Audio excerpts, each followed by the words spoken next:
Hola, vamos a meternos de lleno en uno de los momentos más explosivos y fascinantes de nuestra literatura. Pensad en el panorama del teatro español justo antes de 1939. Hablamos de una evolución verdaderamente dramática, de tener sobre las tablas obras súper predecibles, seguras y hechas a medida para complacer al público, a ver nacer obras maestras absolutas de la vanguardia que literalmente rompieron todos los esquemas. Es una historia de rebelión artística en toda regla, y hoy vamos a desgranar exactamente cómo ocurrió, apoyándonos en los datos y la historia.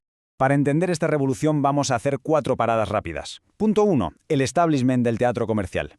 Punto 2. La ruptura de la generación del 98. Punto 3. El famoso esperpento de Valle-Inclán. Y por último, el universo de García Lorca. Veremos cómo el teatro pasó de ser un espejo reconfortante a una auténtica herramienta de reflexión radical. Pero antes de arrancar, quedaos con esta gran pregunta en la cabeza. ¿Cómo es posible que el teatro español pasara de la comodidad burguesa de salón a la vanguardia surrealista en apenas un par de décadas? Es, como os decía, un arco narrativo de pura rebelión contra el status quo. Así que vamos al bloque número 1, el establishment del teatro comercial, o como me gusta llamarlo, el espejo seguro. Fijaos, a finales del siglo XIX, el teatro era, digamos, bastante conservador. Había melodramas lacrimógenos y muchos trucos baratos para arrancar la emoción fácil al público. Los empresarios teatrales tenían pánico a la innovación, no querían arriesgar ni un céntimo en taquilla. Así que todo se apoyaba en 3 pillales clarísimos y súper comerciales. Primero, la comedia burguesa, con críticas amables que nunca hacían daño. Segundo, el teatro poético en verso, que ofrecía una visión modernista idealizada de la historia con autores como los hermanos Machado. Y tercero, el teatro cómico, como el sainete, muy centrado en escenarios regionales pero llenos de estereotipos superficiales. Y el rey absoluto de esta época, el dominador de la comedia burguesa, era Jacinto Benavente. Benavente propuso un teatro sin grandes excesos, prestando atención al día a día. Obras como Los intereses creados presentaban una crítica, sí, pero tan educada y tan suave que la clase media salía del teatro sintiéndose casi halagada en lugar de atacada. Era un éxito garantizado porque básicamente no incomodaba a nadie. Para que os hagáis una idea del nivel de aceptación brutal que tenía este estilo, en 1922 este enfoque inofensivo tocó techo cuando Jacinto Benavente ganó el premio Nobel. Nada menos. Esto demuestra de forma contundente que este modelo de teatro sin riesgo intelectual no solo era dominante y respetado, sino que era la norma a seguir.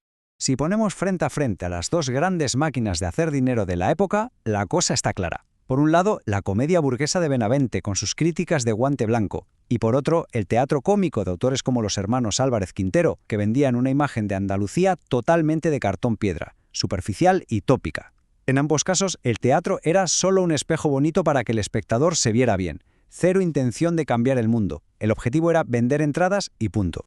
Pero claro, la complacencia no dura para siempre en el arte. Esto nos lleva directamente a nuestra segunda sección, la ruptura de la generación del 98. Toca hacer añicos desde espejo. De repente aparece un grupo de intelectuales que dicen «hasta aquí». Dramaturgos como Miguel de Unamuno, Azorín o Valle-Inclán le dieron la espalda por completo a las pretensiones comerciales. Ellos exigían un teatro diferente, uno que utilizara el escenario para plantear conflictos reales, angustias filosóficas, crisis religiosas y sociales. Querían romper definitivamente con ese realismo conformista. Y bueno, como era de esperar cuando desafías de esa manera a un público acomodado, la gran mayoría de estas obras tan innovadoras se pegaron al principio un batacazo tremendo en taquilla. Dentro de esta ola de ruptura, hay alguien que brilla con luz propia. Pasamos al tercer bloque, Valle-Inclán y el esperpento, o el espejo de la Casa de los Horrores. La evolución artística de Valle-Inclán es alucinante, casi como si viviera varias vidas.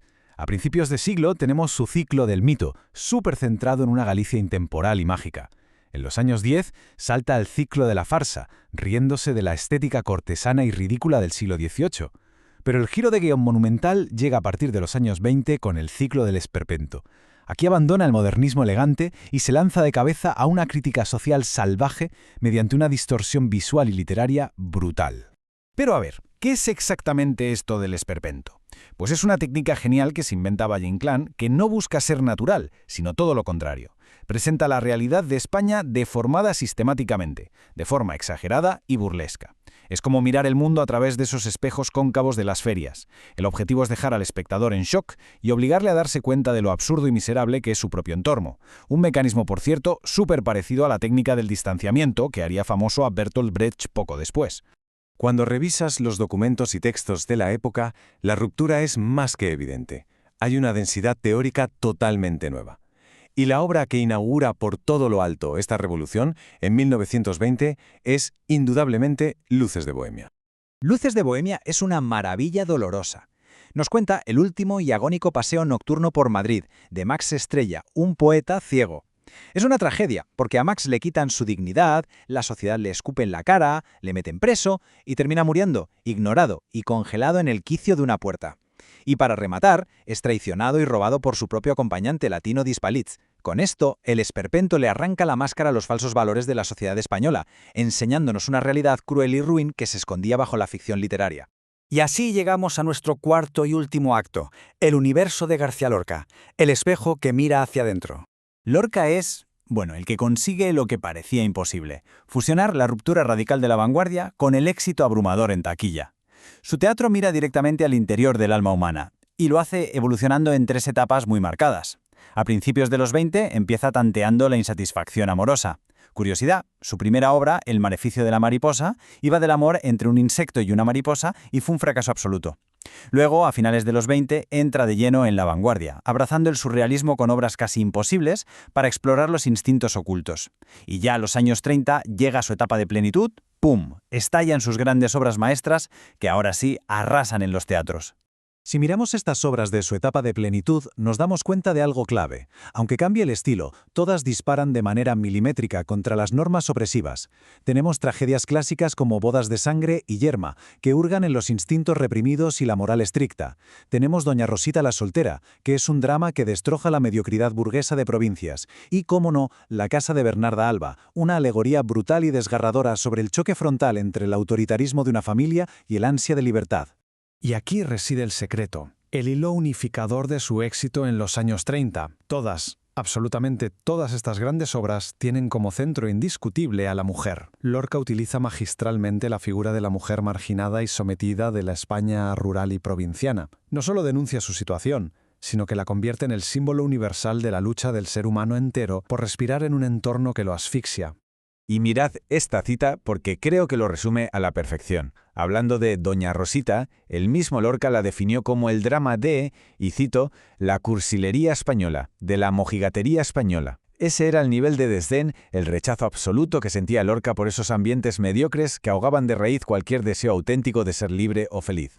El cenit, el punto máximo de la tragedia de Lorca, se alcanza con La casa de Bernarda Alba. Esta obra funciona como el alegato definitivo y más doloroso contra el autoritarismo. Es cruda, sin concesiones poéticas fáciles y acaba de la única manera inevitable, en tragedia, en un luto ciego y opresivo. Bueno, si echamos la vista atrás para resumir este viajazo, podemos ver súper claro cómo evolucionó este espejo teatral. Empecemos con el teatro comercial, que nos devolvió un reflejo halagador, nos decía lo estupendos que éramos. Luego llegó el esperpento de Valle Inclán y rompió la normalidad para meternos en un espejo deformante de feria, exponiendo toda la podredumbre moral del país. Y terminamos con Lorca y su espejo oscuro y psicológico que nos obliga a mirar nuestras propias represiones y tragedias. Es una evolución imparable, ¿verdad? Un viaje hacia verdades cada vez más profundas y, por supuesto, más incómodas. Y cerramos este análisis con una reflexión para que os la llevéis a casa. El recorrido de estos genios de la ruptura nos deja una lección clarísima. Cuando el arte deja por fin de darnos palmaditas en la espalda y se atreve a perturbarnos de verdad, ¿qué verdades incómodas creéis que nos revelaría sobre las reglas invisibles de nuestra sociedad actual? Dadle una vuelta la próxima vez que os sentéis en una butaca y se levante el telón. Gracias por acompañarme en este recorrido.